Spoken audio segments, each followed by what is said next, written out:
Before you can enjoy this fellowship, you have to have a relationship upon which that fellowship is based. Now, I have had the opportunity in my life to kind of run across the same path as some famous people. I can remember going to a Golden Gate Park in San Francisco, and we were at the planetarium. And coming down the steps of the planetarium, as I was standing there, I looked up, and there is Lou Rawls. Now, some of you know Lou Rawls. A lot of you probably don't know Lou Rawls, but he was a rusty-voiced guy that sang all these songs back in the 60s and early 70s, and he was right there standing in front of me. I went to a ball game when I was in college. They had a professional preseason game at Lewis Stadium in Stillwater, Oklahoma. We had the Cleveland Browns playing somebody. And walking right in front of me was a guy named Red Fox. Now, Red Fox used to be on TV all the time.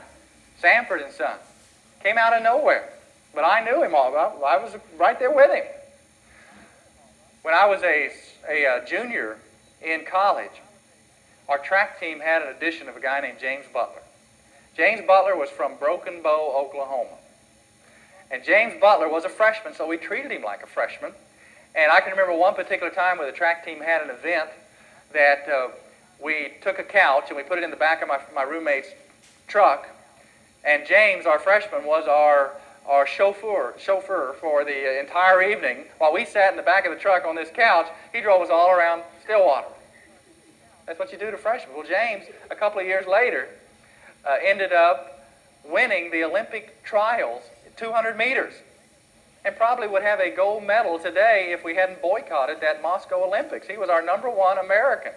I mean, he got that good. And I knew him. It was my chauffeur. You know, you run across the paths of people like that. Probably the most unique one was when I was working in seminary out in California as a security guard, nothing serious security guard, but at a tennis club, a real fancy elite tennis club that was right near the seminary. And I was standing there looking over the tennis courts, and this guy walks up in this very skimpy bathing suit, and he's dripping wet. And I look over at him, and I look him in the face, and I say, "I know you.